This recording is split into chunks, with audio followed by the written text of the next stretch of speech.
uma terra de incertezas, um porto de esperança.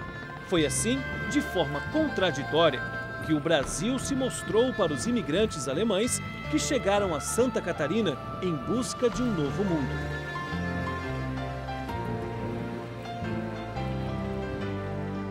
Era o final do século XIX.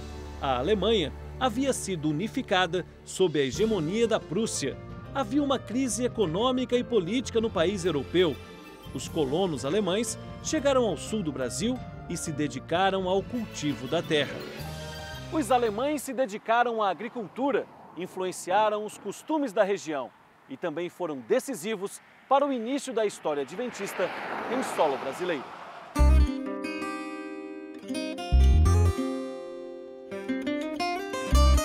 Um jovem chamado Borchardt, alemão, ele residia na vila de Brusque e ele se envolveu numa briga naquela localidade e achou até que tinha matado seu oponente.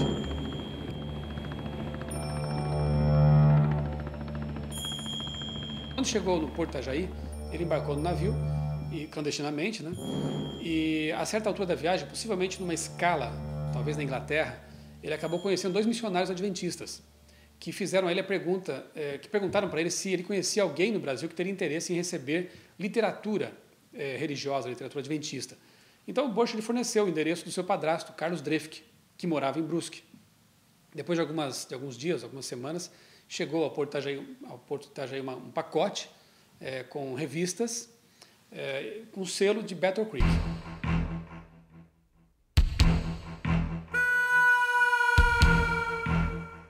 O pacote foi aberto e, para surpresa de todos, eram apenas revistas que continuaram sendo enviadas. Surge então um inusitado personagem de grande importância nessa história, um professor alcoólatra chamado Frederick Dressler. E ele então passa a ser o responsável por receber essa literatura que já estava agradando muito as pessoas que estavam recebendo aquilo e lendo naquela região. Qual era o interesse de Dressler em receber literatura adventista? Ele trocava essas revistas e livros por cachaça nas vendas, nas casas comerciais. Por sua vez, os donos dessas casas comerciais usavam esse papel das revistas e dos livros para embrulhar mercadoria.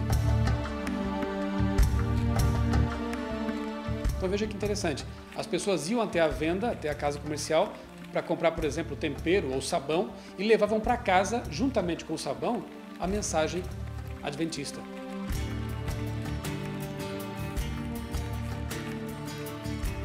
Que tratava da volta de Jesus, de um estilo de vida saudável, da ressurreição dos mortos, do sábado como um dia especial de observância, descanso, um dia para a família, enfim.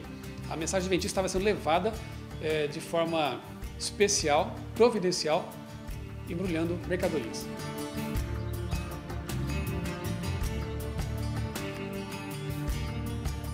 Foi assim, de modo aparentemente inexplicável, que surgiu o primeiro homem convertido ao adventismo no Brasil. O nome dele, Guilherme Bels. Quando foi comprar alguma coisa nessa casa comercial ali em Brusque, ele levou para casa dele, ele morava em Gaspar Alto, levou para casa uma revista que tratava de um assunto que ele tinha tido contato na infância, justamente sobre o sábado. Quando foi visitar o irmão dele, o Carl Bels, ele viu na estante do irmão um livro, Comentários sobre Daniel e Apocalipse, de Uriah Smith. Ao pegar esse livro na estante, ele deixou cair, talvez porque as mãos eram grossas, eram fazendeiros, né? Eu não sei exatamente o motivo, mas ele deixou cair o livro. E quando o livro chegou ao chão, ele se abriu num capítulo exatamente falando sobre o sábado também. E ele começou a achar que aquilo não podia ser mera coincidência. Levou o livro para casa e começou a comparar com a Bíblia dele em alemão. Resultado disso, em 1990, Guilherme Bels se tornou o primeiro guardador do sábado convertido pela mensagem adventista no Brasil.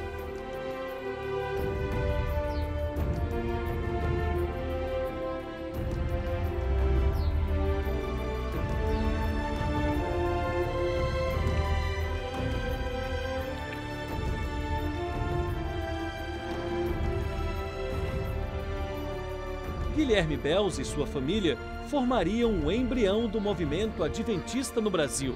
Ainda hoje, em Gaspar Alto, se vê a influência desses pioneiros.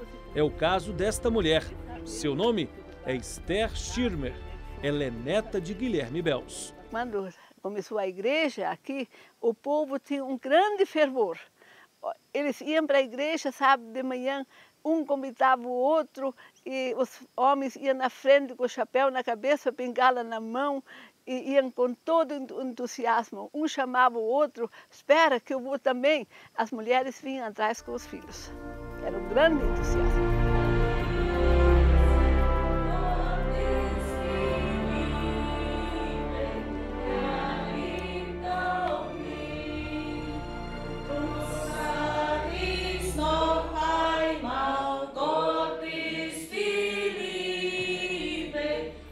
A igreja floresceu em Gaspar Alto. Foram criados um centro missionário, a escola sabatina. O sábado passou a ser guardado. Deus, ele nos recebe de braços abertos. Estava pronta a base para o povo do sábado se tornar conhecido. Eu muitas vezes me penso, se ele não tivesse aceitado essa mensagem, o que seria de mim hoje? Eu penso, eu não conhecia a verdade. Assim, como eles esperaram que Jesus volte, eu tenho aquela mesma esperança que um dia todos os que foram obedientes a Deus, um dia vão se encontrar no céu, junto na árvore da vida, para sempre louvar e engrandecer o nome de Deus.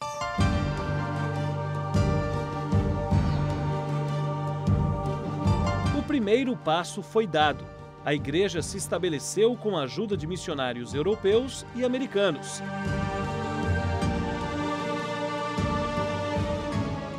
Havia chegado a hora de surgir os primeiros evangelistas brasileiros.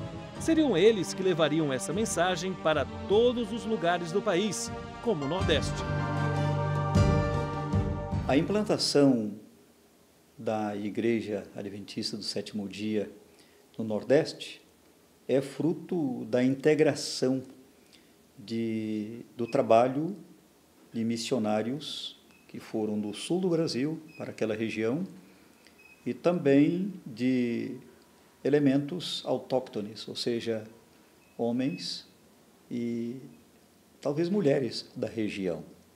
Então, inicialmente foram missionários do sul, alguns deles até americanos, e trabalharam, por exemplo, em Fortaleza, pastor John Berg, e ele parece que passou também por outros estados ali da região Nordeste. Então, o interessante nessa história é que a participação desses elementos do Sul e também alguns estrangeiros contribuiu para que os que recebiam a mensagem tivessem assim um conhecimento mais aprofundado da teologia, da doutrina, dos caminhos do Senhor e da igreja assim como um todo. O pastor e jornalista Rubens Lessa, editor da Casa Publicadora Brasileira, explica as razões que levaram os missionários nordestinos a ter importância na conquista dos mais áridos recantos da região. Com o tempo, foram surgindo missionários da região, né? E foram esses missionários que prestaram uma contribuição mais acentuada, levando-se em conta o fato de que, como homens da terra, eles tinham mais facilidade de penetrar nas camadas sociais, né? Então, comer com o homem da terra, vestir-se como eles, o sotaque, tudo isso facilitou.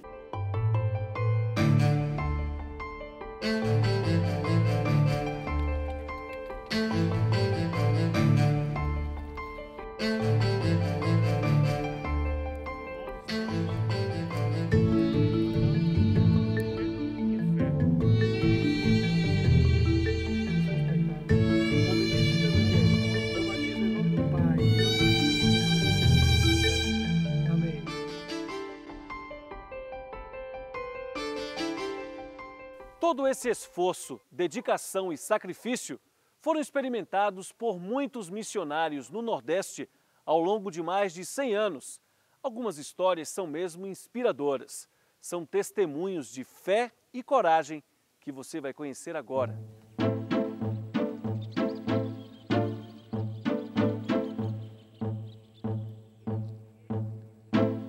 Estamos em Serra Nova, na região rural de Caruaru. agreste de Pernambuco. Aqui foi construída uma das mais antigas igrejas adventistas do Nordeste.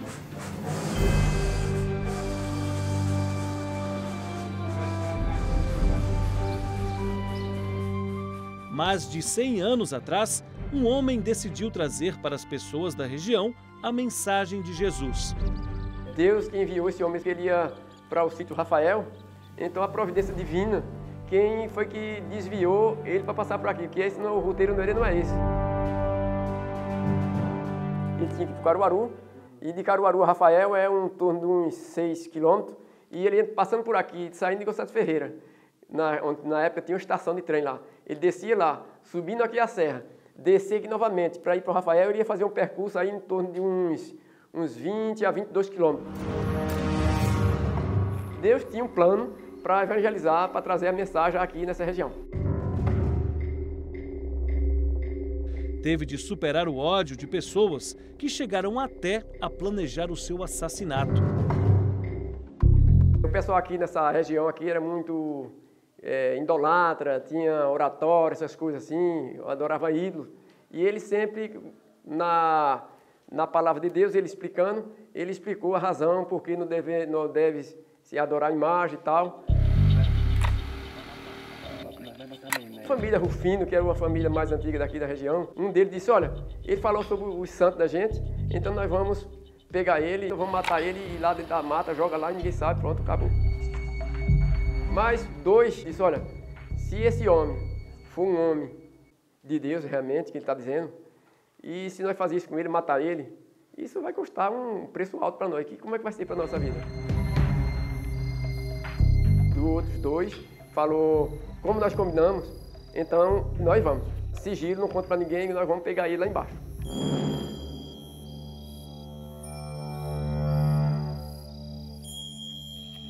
Se aproximou a data, quando está já pertinho, quem sabe aí uns 2 ou 3 dias antes da data prevista, um daqueles dois está decidido a assassinar o obreiro, falou para o outro, senhora fulano, nossos 2 irmãos realmente tinham razão. Se esse homem for de Deus e nós fazermos um trabalho desse, assassinar ele lá embaixo, depois, isso vai pesar muito para nós. Esses homens que antes se prepararam para tirar a vida desse obreiro, foi um braço forte aqui na construção dessa igreja.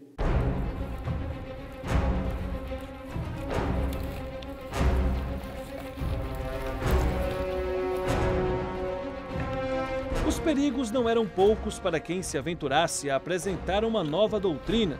Era o tempo em que o cangaço estava no auge e dominava toda a região.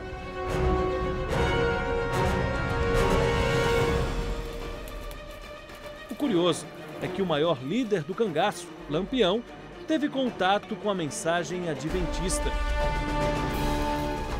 Existem muitos relatos sobre Lampião ter lido um livro de Ellen White.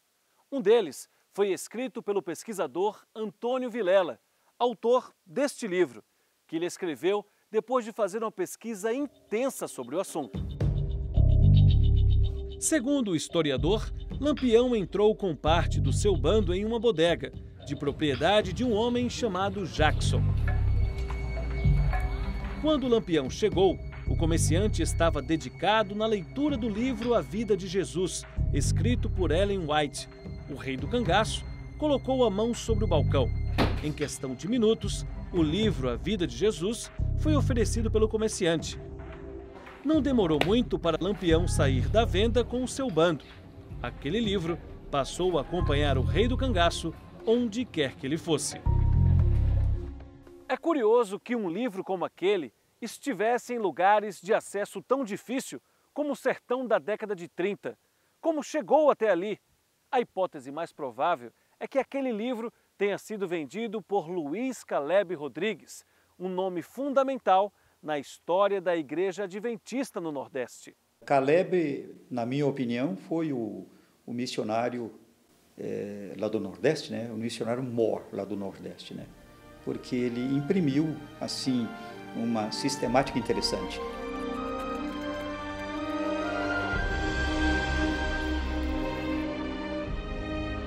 Ele saía seu animal, ia de casa em casa. Ele não desprezava nenhuma casa. É o propósito de Deus na minha e na tua vida. Passamos problemas, sim. Passamos. Lutas, Ele, quando via assim, uma família bem simples, ele pensava, bom, posso não vender um livro ali, mas eu posso falar de Jesus ali. Então essa era a filosofia dele, né? Ele era bem recebido pela sua sinceridade, pelo seu jeito, né, bem nordestino, o homem da terra. Né?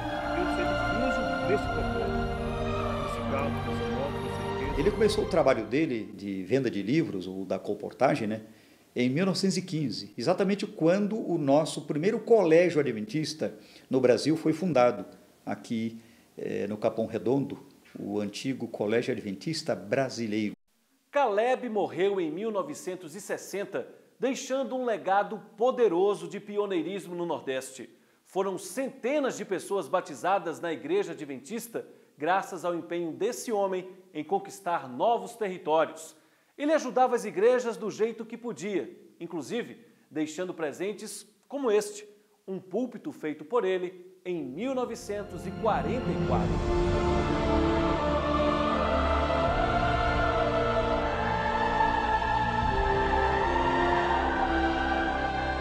Ele deixou uma marca, ele abriu o caminho, ele realmente foi um pioneiro. Então ele foi assim desbastando a floresta para que outros pudessem trabalhar. Por isso que eu admiro muito esse homem, realmente ele foi usado por Deus e deve ser imitado na coragem, na ousadia, no espírito, na abnegação pelos pioneiros modernos, né? Assim como Caleb, outros pioneiros se destacaram na tarefa de evangelizar o Nordeste. Um deles chegou até a escrever uma autobiografia. Foi Plácido da Rocha Pita, autor deste livro, Por que Mudei de Exército? Eu creio que meu pai foi assim a pessoa que Deus encontrou para fazer esse trabalho.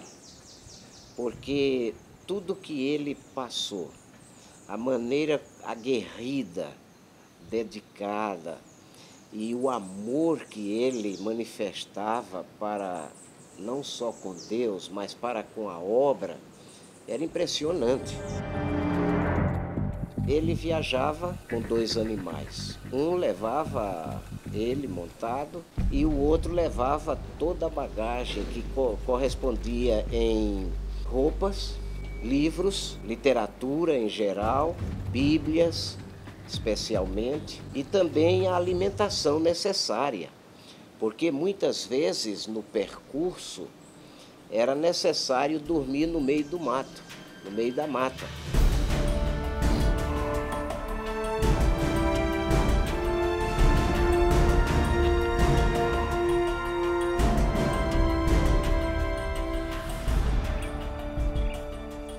O livro de Plácido Pita mostra algumas das mais emocionantes páginas da igreja no Nordeste. São histórias como a Bíblia achada no Rio Corrente, fundamental para o surgimento do adventismo no oeste da Bahia.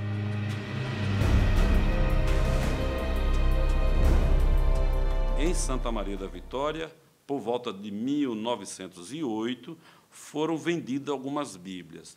Tão logo o padre teve acesso a essa informação, ele foi de casa em casa recolhendo esses livros e dizendo que eram livros que não deveriam ser lidos, que não eram recomendados pela igreja, e os compradores não ofereceram nenhuma resistência para entregá-los.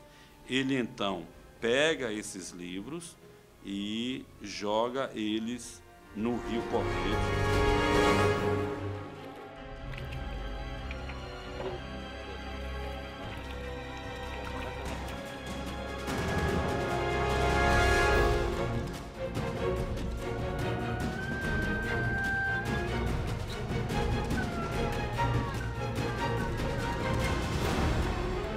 Naquele tempo, o transporte, tudo era fluvial, tinha aquelas canoas que carregavam as cargas, tudo com remo. Um desses barqueiros, retornando, era hora de tomar a refeição, café da manhã, eles paravam num barranco e ali, então, ele preparava, né, a comida. E quando ele encostou num barranco, ele viu um livro ali mundo, que as águas do Rio Corrente são cristalinas, muito lindas, bonitas. Então ele, quando deu com o remo para ver o que era aquilo, né, e tirou, era uma Bíblia.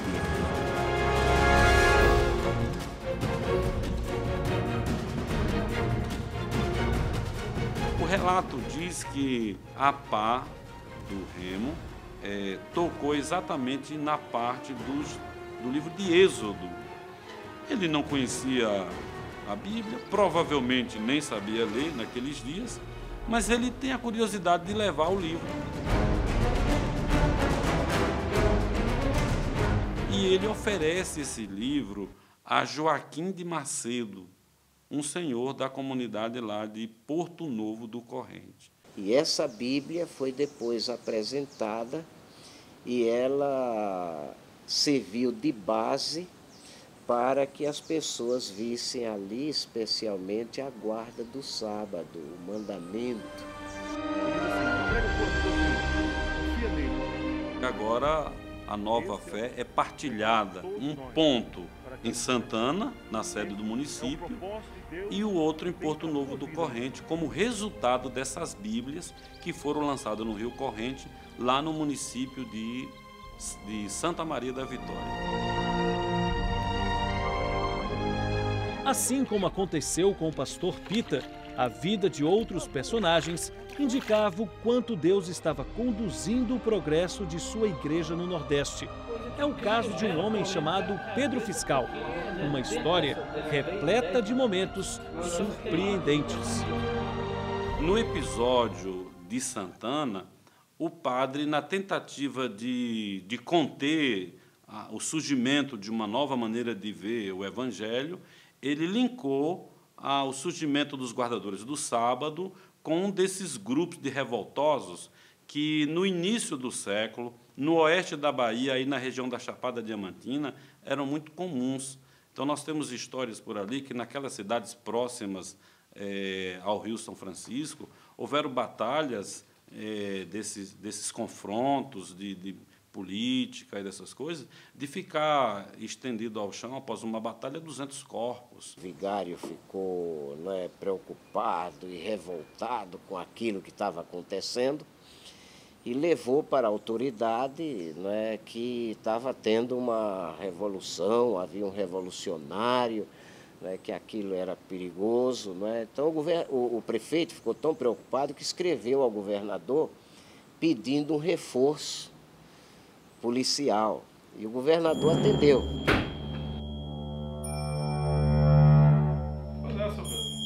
Esse delegado especializado, ele tinha ido ao Rio de Janeiro para fazer um curso de especialização, e Deus já estava trabalhando, porque isso foi em 1906, quando ele assistiu o curso. E exatamente em 1906 acontece a primeira conferência bíblica no Rio de Janeiro. Ele assiste à conferência e traz literatura consigo, e vem para desenvolver suas atividades. Lá na Bahia, começa a interrogar Pedro Fiscal, e Pedro começa a dar razões de sua crença, de sua fé. Aí aquela autoridade policial disse: olha, o senhor não é revolucionário, o senhor não é nada disso. O senhor é adventista do 7º dia.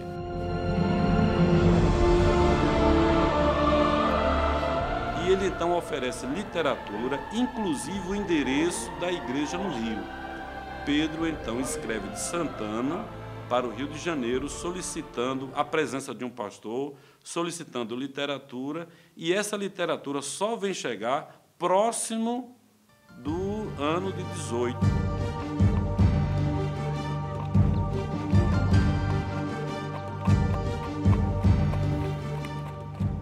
Quando meu pai chegou ali, disse: olha, pastor Pita, todos esses anos nós estávamos esperando pelo senhor.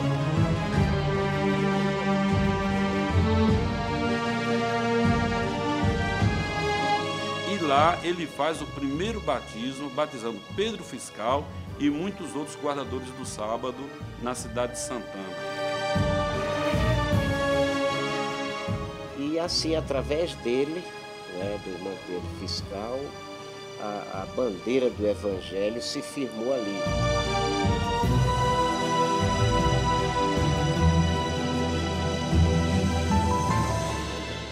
Coragem e paixão. Essas são características dos pioneiros do passado. São exemplos de vida que os líderes da igreja desejam apresentar aos jovens missionários como inspiração para o evangelismo.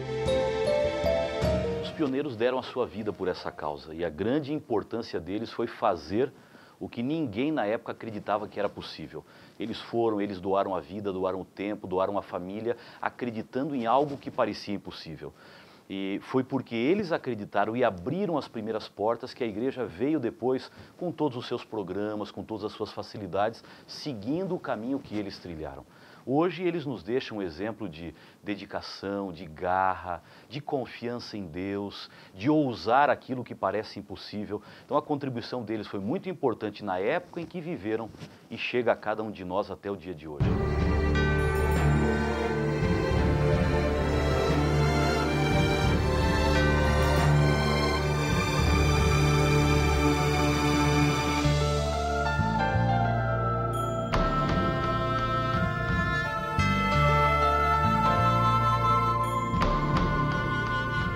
Foram necessários 100 anos para a mensagem adventista chegar a 900 municípios do Nordeste. Foi preciso a determinação de vários personagens para que a igreja alcançasse essa importância para a região nos dias de hoje. Mesmo assim, ainda existe um desafio. O Nordeste possui 650 municípios sem a presença adventista. São cerca de 6 milhões de pessoas vivendo nesses lugares. 34% deles têm população inferior a 10 mil habitantes. Há problemas como o transporte, comunicação, acesso à internet, escassez de recursos e de água. Cria-se então uma expectativa. O que fazer para alcançar esse território? É um desafio a ser vencido. Quem se habilita a evangelizar a metade do Nordeste sem a presença adventista? A presença de uma igreja adventista numa nova cidade fará uma grande diferença no aspecto espiritual e no aspecto social. Queremos oferecer um novo estilo de vida envolvendo a estrutura da igreja, pastores, professores, servidores dessa organização, comportores, para se envolver nessa empreitada de fé e seguindo os passos dos pioneiros. Muito em breve nós queremos ver todos esses habitantes dos 650 municípios ouvindo das boas novas da salvação e que Jesus Cristo está voltando em glória.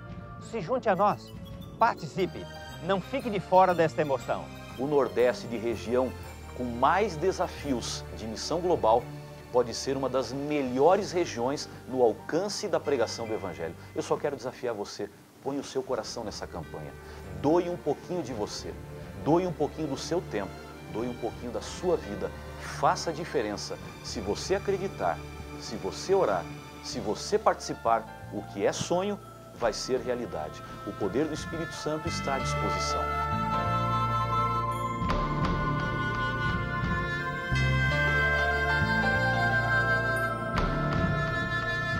Você está sendo convocado para fazer parte do time de pioneiros de missão global da União Nordeste Brasileira. Vamos nos mobilizar, vamos buscar e vamos, sem dúvida nenhuma, penetrar, chegar nesses lugares com as boas novas de salvação e a esperança em Cristo Jesus. Aproveitemos, abracemos, avancemos e levemos esperança, paz e, por que não dizer, a certeza de uma vida eterna. Esse não é plano de homens, esse é um sonho que nasceu no coração de Deus e agora tem que chegar ao seu coração. Faça a sua parte. Faça a sua entrega, faça a diferença para que muita gente e muitas cidades que ainda não conheceram a mensagem de esperança, através da sua participação, possam conhecer. Deus e a igreja estão contando com você.